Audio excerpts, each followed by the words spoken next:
인도에 아무 증거 아니 되어도 믿음만을 가지고서 늘 걸으며 이 귀에 아무 소리 아니 들려도 하나님의 약속 위에 서리라. 걸어가세 믿음 위에 서서 나가세 의심버리고 걸어가세 믿음 위에 서서 눈과 귀에 아무 증거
그래서 이 사실을 실제로 우리들의 삶 속에 적용하기 위해서는 첫 번째로 우리들은 하나님의 주권에 대한 분명한 인식을 해야 됩니다.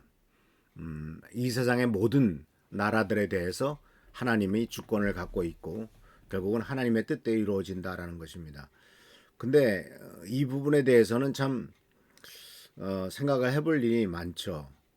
그런데 궁극적인 입장에서는 하나님의 주권이 이루어진다는 것이 우리들은 분명히 이야기를 해야 됩니다. 왜냐하면은 예를 들자면 2차 세계대전 전에 히틀러가 그 선거를 통해서 그, 그 독일의 정권을 잡지 않습니까? 그러면서 정권을 잡은 다음에 2차 세계대전을 일으키고 600만 명이나 되는 유태인들을 학살하는 일에 앞장서면서 참 끔찍한 일을 저질렀죠. 또 스탈린이라는 사람은 그 소련의 정권을 잡으면서 수천만 명을 죽였다라고 이렇게 얘기를 합니다. 또 정말 말도 안 되는 그러한 그 권력자들이 이 세상에는 굉장히 많았었습니다. 수많은 국민들을 죽이고 자기의 권력을 유지하기 위해서 별 못된 짓을 다한 지도자들도 많았거든요. 근데 그렇다면 하나님께서는 그러한 사람들을 왜 지도자가 되도록 내버려 두셨느냐? 하나님이 세상을 통치하신다고 한다면 이것은 정말 하나님이 계신 것이냐라고 하는 것에 대해서 의문을 가질 수가 있겠죠. 그러나 결국 하나님께서는 모든 원리와 원칙을 우리들에게 가르쳐 주시고 그런 길을 따르라고 요구하시면서 동시에 그런 것들을 해결하기 위해서 우리가 기억해야 될 것은 바로 뭐냐면 하나님은 인간에게 자유를 주셨다는 겁니다. 그리고 이거 하나님이 인간에게 주신 자유는 하나님도 어떻게 하지 않는다라는 사실이에요.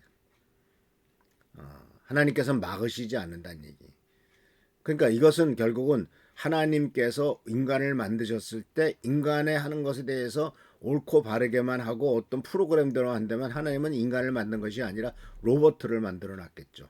그러나 인간이라고 하는 존재는 죄도 짓고 못된 짓도 하고 그러면서도 척한 사람도 있고 이런 모든 모습들을 보면서 우리들은 하나님의 주권에 대한 궁극적인 주권에 대한 인식을 하고 거기에 맞게 행동하는 것 그리고 또한 그것을 믿고 기다리는 것이 우리들에게 필요하다고 생각합니다. 그래서 우리들 모두는 하나님 앞에서 겸손해야 됩니다. 우리 모두는 우리가 어떤 높은 지위에 들어간다 할지라도 내가 높은 권한이 있다 할지라도 궁극적으로 하나님의 통제 아래 있음을 인식하고 겸손하게 그 모든 일에 접근하도록 하나님이 우리들을 부르시고 계시다라는 사실이에요. 그래서 가장 큰 명령 중에 하나가 가장 경고하시는 것이 바로 뭐냐면 교만이 멸망의 선봉이다. 패망의 선봉이란 말을 쓰지 않습니까? 사람들이 자기가 어떤 권한이나 뭔가를 가지게 되면 자꾸 교만해집니다. 그리고 그것이 마치 자기에게 영원히 주어진 일이랑 생각합니다. 그렇지 않죠. 대통령이라 할지라도 5년짜리 한시적인 기한만 주어진 존재이지 영원히 대통령 자리에 있는 건 아니지 않습니까? 물론 지금 뭐 외국의 그 아프리카의 이런 미개한 나라에 가보면 참 기가 막힌 일도 많이 벌어집니다. 예를 들자면 르완다라고 하는 나라는 그 나라 대통령 지금 30년째 하고 있거든요. 그러니까 이런 모든 모습들에 그럼 하나님이 그렇게 30년 동안 하도록 내버려 둔 거냐? 결국 인간이 선택을 한 거기 때문에 또 인간에게 주어진 자유의 결과가 그렇게 된 것이기 때문에 결국은 하나님이 심판하시고 하나님이 어떠한 뜻을 이루시겠지만은 우리들은 그 하나님의 뜻을 바라보면서 겸손히 나가는 것이 필요합니다. 그래서 우리들은 하나님의 뜻에 복종해야 되는데 이 말씀에 보면은 가장 낮은 사람을 그 위에 세우시는 것을 모든 사람들로 알게 하려는 것이다. 예를 들자면은 다윗의 경우를 생각해 볼 수가 있겠죠. 다윗은 그 집안에서도 막내 아들이었습니다.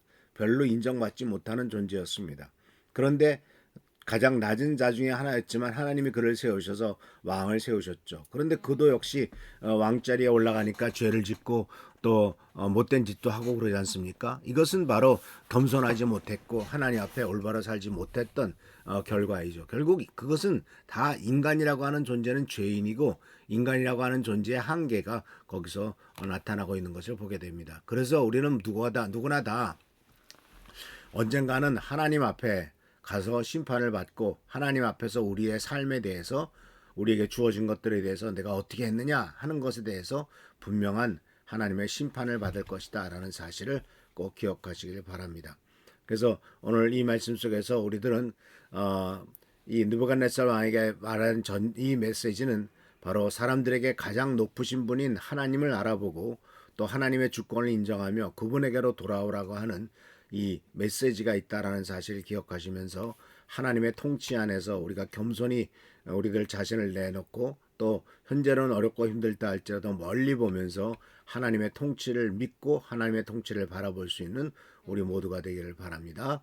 기도하겠습니다. 좋으신 주님 은혜를 감사합니다. 인간이 다스린 것 같지만 결국은 하나님이 다스리시며 하나님의 뜻이 이루어진다는 사실은 말씀을 통해서 배웁니다. 간절히 간구하거나 얻기는 지금 당장 우리들이 정말 정의와 공의가 이 땅에 이루어지지 않고 있다 할지라도 정의와 공의를 계속 추구할 수 있도록 하시고 하나님의 뜻이 이루어질 것을 믿고 나가는 우리 귀한 성도들 되도록 축복하시고 채워주옵소서. 오늘도 함께하여 주옵시고 지켜보살펴 주시길 바라옵고 예수님의 이름으로 축복하며 간절히 기도하옵나이다. 아멘. 오늘도 하나님의 사랑과 온천이 넘치시길 축원합니다. 할렐루야 축복합니다.